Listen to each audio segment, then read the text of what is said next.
오늘 성령 간증 예배에 함께 해주시는 여러분들 주님의 이름으로 사랑하고 축복합니다. 오늘 우리에게 주시는 말씀 우리 함께 보겠습니다. 요한복음 8장 1절로 11절에 있는 말씀, 신약성경 159쪽입니다. 요한복음 8장 1절로 11절에 있는 말씀 제가 받들어 읽겠습니다. 예수는 감람산으로 가시니라. 아침에 다시 성전으로 들어오시니 백성이 다 나오는지라. 앉으사 그들을 가르치시더니 서기관들과 바리새인들이 음행 중에 잡힌 여자를 끌고 와서 가운데 세우고 예수께 말하되, 선생이여, 이 여자가 간음하다가 현장에서 잡혔나이다. 모세는 율법에 이러한 여자를 돌로 치라 명하였거니와 선생은 어떻게 말하겠나이까? 그들이 이렇게 말함은 고발할 조건을 얻고자 하여 예수를 시험함이러라.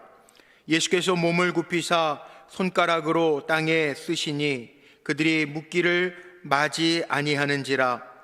이에 일어나 이르시되, 너희 중에 죄 없는 자가 먼저 돌로 치라 하시고 다시 몸을 굽혀 손가락으로 땅에 쓰시니 그들이 이 말씀을 듣고 양심의 가책을 느껴 어른으로 시작하여 젊은이까지 하나씩 하나씩 나가고 오직 예수와 그 가운데 섰는 여자만 남았더라. 예수께서 일어나사 여자 외에 아무도 없는 것을 보시고 이르시되, 여자여, 너를 고발하던 그들이 어디 있느냐? 너를 정죄한 자가 없느냐? 대답하되, 주여, 없나이다. 예수께서 이르시되, 나도 너를 정죄하지 아니하노니 가서 다시는 죄를 범하지 말라 하시니라. 아멘. 할렐루야.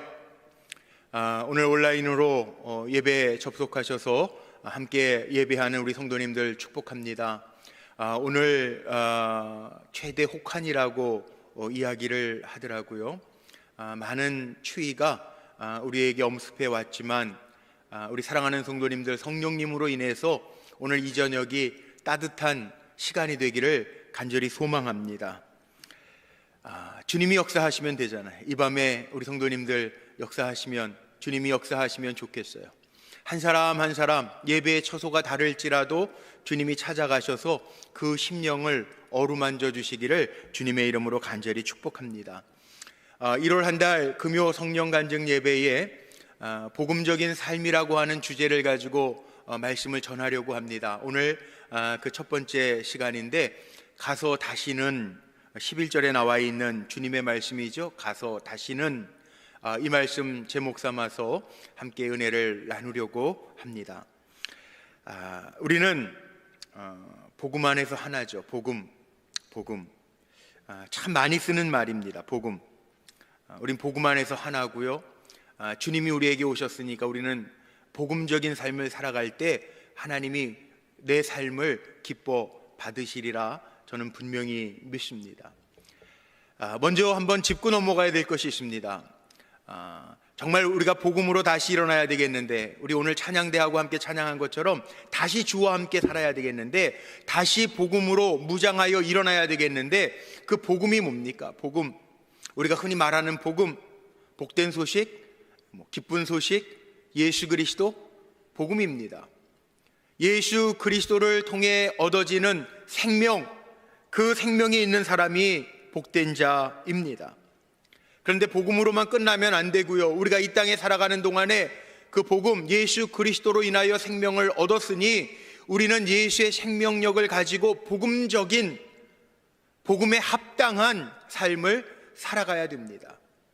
복음에 합당한 삶이라고 하는 게 뭘까요? 나도 주님으로 말미암아 생명을 얻고 은혜를 얻었으니 복음적인 삶, 복음에 합당하게 살아간다라고 하는 것은 주님을 닮아가는 것이고, 주님으로 말미암아 은혜를 입었기 때문에 그 은혜를 기억하면서 주님처럼 감사하고 기다려주고 정죄하지 아니하고 살아가는 것, 이게 복음에 합당한 삶, 복음적인 삶이라고 우리는 이야기할 수 있습니다. 흔히들 은혜 체험하고 나서 은혜 없는 사람들 보면서 정죄하거나 비판하는 사람들이 혹이 있어요. 이건 잘못된 겁니다. 정말 주님의 은혜를 맛보아서 나 같은 죄인이 주님이 주시는 생명력을 얻었다라고 하면 우리도 은혜를 받았잖아요. 그 은혜를 가지고 주님처럼 때로는 기다려주고 살아야 되는 것. 복음은요, 정죄가 아닙니다. 복음은 새로운 삶을 주는 것입니다. 예수님의 복음이 뭐예요? 우리가 예수님의 복음이라고 하는 말을 많이 쓰는데, 예수님의 복음은 예수님께서 보여주신 삶 자체를 우리가 닮아가는 거고요. 그래서 복음 안에 있는 자라고 이야기할 때 우리는 주님처럼 살아가는 사람, 주님이 보여주신 삶을 우리도 살아가려고 애쓰는 사람이 복음에 합당하게 살아가는 사람들이에요. 주님은 어떻게 사셨어요? 복음서에 나와 있는 예수님의 이야기들을 보면 주님은 사람들과 함께 하셨어요. 한 걸음 더 나아가면 주님은 죄인들과 함께 하신 분이에요. 예수님의 이런 태도가 아니었다면 죄인들 가운데 살아남은 사람 아무도 없을 거예요. 아니, 나도 못 살았을 것 같아요. 죽을 죄인이잖아요. 그런데 주님은 죄인들과 함께 하셨습니다. 우리가 아는 것처럼 세리와 함께 하셨고, 창녀와 함께 하셨고, 병든 자와 함께 하셨습니다. 그래서 그들이 죽을 인생에서 다시 살아났다라고 하는 거, 생명을 얻었다라고 하는 거, 복된 삶을 되찾았다라고 하는 이야기들이 하나님의 말씀, 성경 이야기죠. 우리에게 알려주는 성경의 말씀들입니다. 자, 여기 오늘 복음적인 예수님의 삶을 따라가야 되는데, 이 예수님의 죄인들을 향한 태도를 우리가 한번 좀 주목해 보려고 오늘 본문의 말씀을 읽었어요. 전 말씀을 준비하면서 이런 생각이 들더라고요. 우리가 복음 많이 이야기하는데, 금년에도 복음적인 삶을 살자, 그 주제를 가지고 1월달 금요 말씀을 증거하는데, 복음적인 교회는 어떤 곳일까요? 복음적인 교회라고 하는 것, 저는 이런 마음이 들더라고요. 복음이 없는 곳에 어떻게든 주님의 사랑 들고 주님의 마음을 가지고 가서 복음이 없는 곳에도 복음을 전할까, 생명을 불어넣어 줄까, 그것을 곰곰이 의논하고 준비하는 교회가 복음적인 교회예요. 복음은 예수님께서 우리 가운데 계신다라고 하는 것을 보여주는 것이 복음입니다. 이 기쁜 소식을 나눌 수 있는 것이 복된 복음의 사람들의 사명입니다. 예수님의 행동과 모습과 삶의 모습은 어떠합니까? 이 땅에서 예수님 보여주시는 모습이 어떠합니까? 오늘 말씀은요, 예수님이 사람 가운데 계시다라고 하는 것을 정확하게 보도하고 있는 말씀이에요.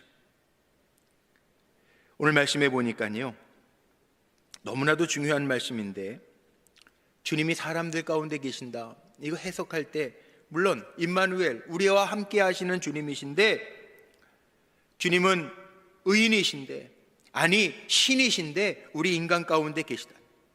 거룩한 분인데, 흠없는 분인데 거룩하지 못한 우리 인간들과 함께 하시는 주님이시라니, 이게 복음 아니겠어요? 하나님이신데 우리 인간 사회에 오셔서 우리의 죄를 사하시고 우리를 살게 하셨다라고 하는 거, 이게 복음이잖아요. 오늘 말씀해 보십시오. 가늠하다가 현장에서 붙잡혀 온 여인을 대면하시고 그를 다루시는 예수님의 모습을 한번 주목해 보십시오. 오늘 성경에 보니까 가늠하다가 현장에서 잡혀온 여인의 이야기로 시작이 됩니다. 시간은 아침이었고 장소는 성전입니다. 아마 유대인들, 서기관들, 이 종교 지도자들이 이 여인을 데려다가 요한이 6절 말씀에 보고하고 있는 것처럼 예수님을 시험해 보려고 더 끌고 와서, 이른 아침부터 끌고 와서 예수님 어떻게 하시나 보려고 질문을 하는 이야기들이 오늘 나오죠. 이 안타까운 현장에요, 주님이 계세요. 물론 서기관들과 율법사들이 주동이 되고 철없는 유대인들, 따라다니는 유대인들이 같이 예수님 어떻게 하나 보려고 구경꾼들이 모여있는 이야기들 가운데 있어요. 이 여인을 어떻게 처리해야 됩니까? 먼저 사람들이, 율법사가, 서기관들이 율법적으로 호소하죠. 선생님, 현장에서 가늠하다가 잡아온 여인입니다. 어떻게 할까요? 율법에는, 모세의 율법에는 정확하게 얘기하면요, 신명기 22장 24절 말씀, 거기에 보면요 그런 말씀이 있어요. 너희는 그들을 둘 다 성읍문으로 끌어내고 그들을 돌로 쳐 죽일 것이니 그 처녀는 성 안에 있으면서도 소리 지르지 아니하였음이요 그 남자는 그 이웃의 아내를 욕보였습니다. 너는 이같이 하여 너희 가운데에서 악을 제할지니라. 율법에 보면은요 그 현장에서 몹쓸 짓을 하는 두 사람을 다 돌로 쳐 죽이라는 거예요. 그것도 성 안에서 죽이지 말고 성 밖에서 죽이라는 거예요. 그렇다면 분명히 현장에서 간음하던 여인이면 남자도 있을 거 아니에요. 그런데 여인만 오늘 본문에 보니까 끌고 왔어요. 이해가 안 되는 것은 성 바깥으로 끌고 가라고 그랬는데 성 안일 뿐만 아니라 지금 성전 안으로까지 끌고 들어왔어요. 이러한 모든 것을 미루어 볼 때 오늘 본문 6절의 말씀이 납득이 가고 이해가 됩니다. 요한이 뭐라고 이 사건을 해석해 가고 있냐 하면 6절 말씀에 이는 예수를 시험하려 함이라. 예수님 고발하려고 유대인들 서기관들이 지금 시험하면서 그 시험거리를 찾고 있다는 거예요. 고발거리를 찾고 있다는 거예요. 그런데 예수님의 판결을 한번 보십시오. 예수님은 이 요청, 이 여인을 어떻게 할 것입니까? 라고 하는 이 요청에 있어서 땅바닥에다가 글을 쓰십니다. 뭐라고 썼는지는 성경에 기록되어 있지 않아요. 그러나 아주 심각하게 생각하시면서 땅에다가 뭔가를 쓰시는데 서기관과 바리새인들은 기세등등해졌고 더 예수님을 추궁하듯이 물어봅니다. 어떻게 할까요? 그래서 7절 말씀에 보니까 묻기를 마다하지 아니하는지라 계속 추궁하는 거죠. 이제 예수님 시험에 걸렸다, 우리 시험에 꼼짝없이 걸렸다, 이제 고발만 하면 된다 라고 하는 마음으로 생각했을지도 몰라요.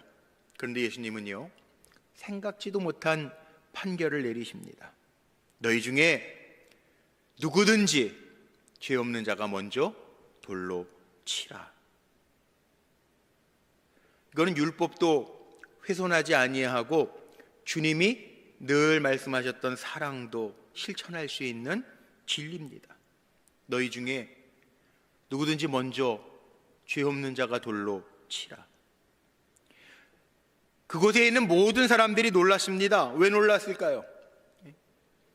돌을 던질 수 있는 사람이 아무도 없는 거예요. 죄인 아닌 사람이 아무도 없는 거예요. 자신들의 죄가 다 드러났잖아요. 죄 없는 자가 돌로 치라고 그랬는데 자기들도 죄인이라고 하는 것을 드러내는 거죠. 한마디로 이야기하면 내가 죄인입니다 공개하는 거 아니에요. 복음은요 죄를 드러내는 거예요. 그리고 새롭게 시작하는 게 복음이에요. 예수님 이 땅에 오셔서 우리가 죄인임을 알게 하셨어요. 내가 죄인이구나 주님 앞에 고백하는 사람이 복음적인 사람이에요. 왜 죄를 드러나게 하십니까? 더 이상 죄 아래 놓여 있지 않게 하시려고. 이게 복음의 비밀입니다. 복음의 신비입니다. 내가 죄인인 거 알고 주님의 은혜를 구하고 내가 죄인입니다. 나 같은 죄인이 하나님 도와주세요. 그리고 주님의 은혜를 체험하고 사는 것. 이게 복음적인 사람이잖아요. 주님이 누구든지 죄 없는 자가 돌로 치라 라고 말씀하셨을 때 9절에 보니까요 이렇게 표현되어 있어요. 이 말씀을 듣고 양심의 가책을 느껴 어른으로 시작하여 젊은이까지 하나씩 하나씩 나가고 오직 예수와 그 가운데 섰는 여자만 남았더라.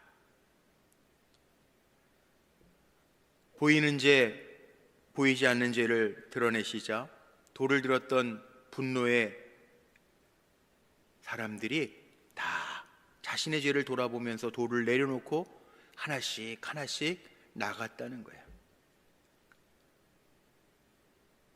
죄인임을 고백하는 거죠. 죄가 드러나는 거죠. 가늠한 여자를 정죄하려고 돌을 들었는데 예수님의 말씀 앞에서 자신이 죄인임을 깨닫고 사라집니다.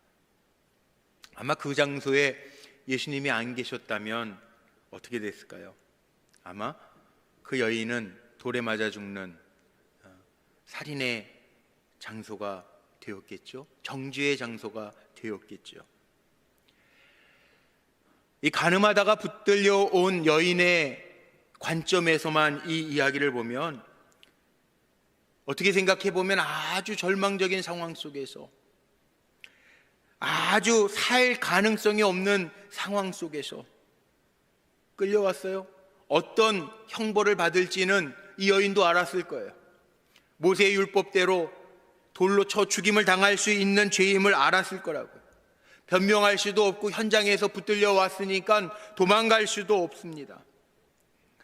서기관 바리새인들 바늘로 찔러도 피 한 방울 나지 않을 아주 혹독한 종교 지도자들입니다. 사랑의 랍비라고 하지만 사람들이 예수님이 자신을 어떻게 구원해 줄지도 모르는 상황이었습니다. 만약에 우리 성도님들이 이런 상황에 놓여 있다면, 이 여인과 같은 입장에 놓여 있다면 어떤 마음이 들까요? 아마도 말할 수 없는 수치감, 죄책감, 또 이제 죽었구나, 돌에 맞아 죽는 장면만 머릿속에 떠오를지도 모르죠. 아니, 사람이 너무너무 수치스러운 일을 당하면 빨리 죽는 게 낫겠다, 그런 마음도 들지 모르죠. 한 줄기 희망의 빛이 보이지 아니할 때 이 여인은요, 캄캄한 인생의 절벽 같은 곳에서 바로 주님을 만나요.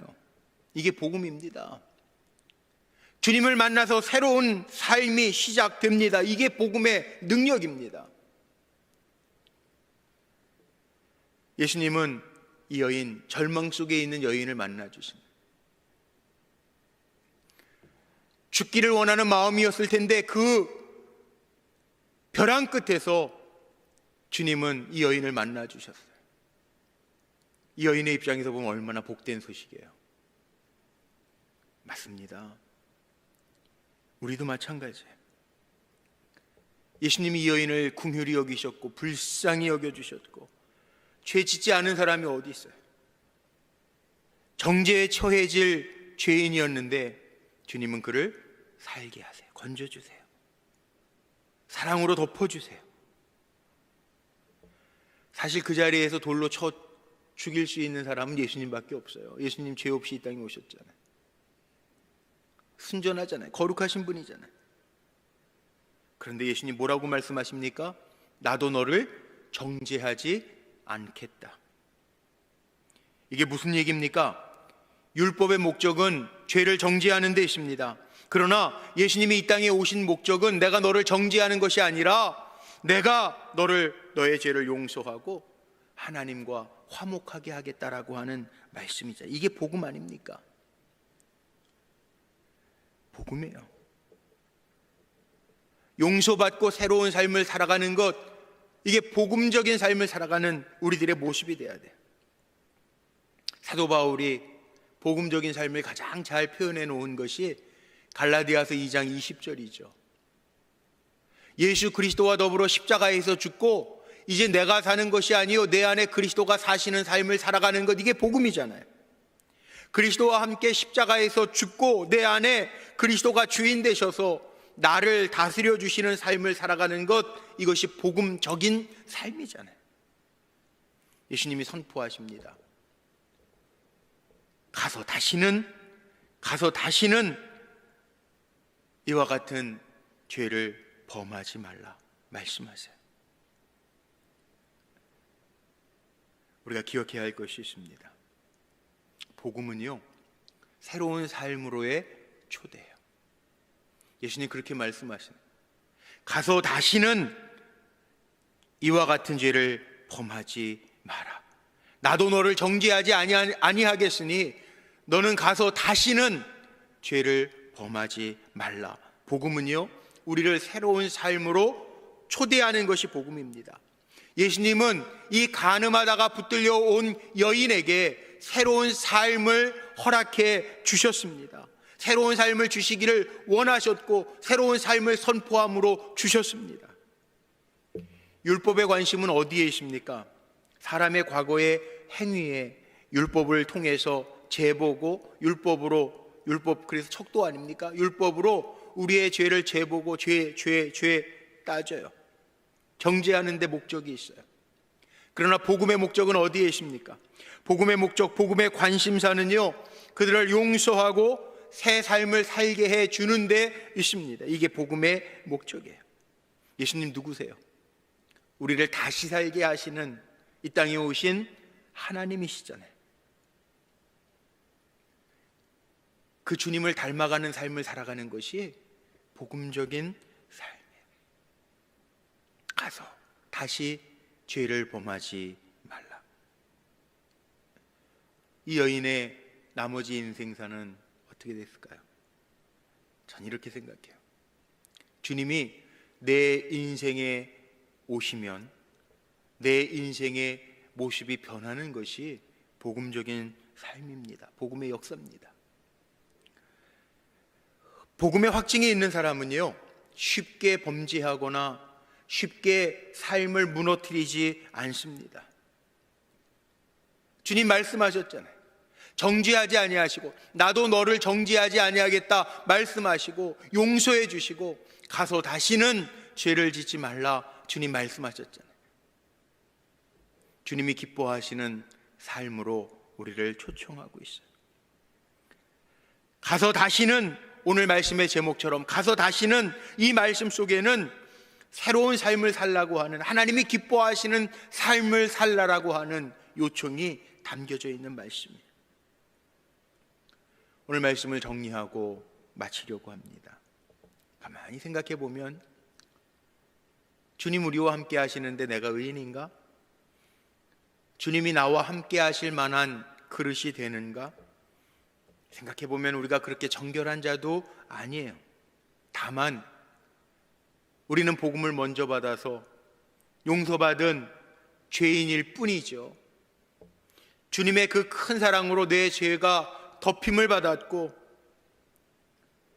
죽을 수밖에 없는 절망적인 사람들이었지만 주님께서 찾아오셔서 우리에게 생명의 삶을 주시고 새로운 기회를 주셨잖아요. 그러니까 우리는 다시 주님과 함께 살아가야 되는데, 복음적인 삶을 살아가야 되는데 어떻게 사는 거냐? 매일매일 거룩하신 하나님 앞에서 사는 거예요. 가서 다시는 이라고 하는 주님의 음성을 우리의 머릿속에, 가슴속에 담고 우리는 늘 주님 앞에서 사는 거예요. 하나님 앞에서 사는, 코람데오의 신앙을 가지고 사는 거예요. 이렇게 살게 하셨으니 다시는 가서 다시 범죄하지 아니하고 하나님의 기쁨이 되기를 원하는 삶을 우리가 살아내야 되는 거죠. 입으로만 찬양할 때 나 주의 기쁨 되기 원하네, 그게 아니라 너와 내가 다 죄인이지만 주님 나에게 찾아오셔서 영원한 생명을 주셨고 나를 하나님의 자녀로 불러주셨으니 그 감격을 가지고 매일매일 하나님 앞에 거룩하게 정결하게 살아가려고 몸부림치며 나아가는 삶이, 이게 복음적인 삶이라는 거예요. 다른 사람 보면서 너는 왜 나만큼 못 살아?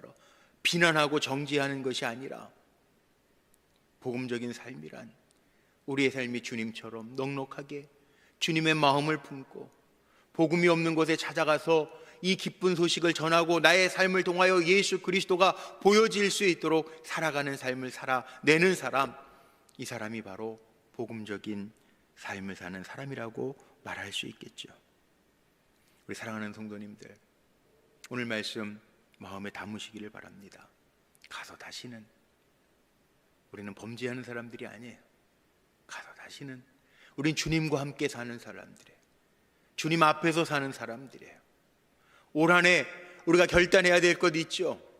힘들고 어려운 거 자꾸 그거 따지지 말고 내가 하나님 앞에 어떻게 살아낼 것인가, 다시 복음적인 삶으로 돌아가서 내 삶의 모습은 주님 닮은 삶을 살고 있는가 심각하게 물어보면서, 시간이 지날수록, 달수가 지날수록, 연수가 지날수록 내 삶에서 주님의 모습이 더 온전하게 드러나는 삶을 살아내는 저와 여러분 모두가 되시기를 주님의 이름으로 축복합니다.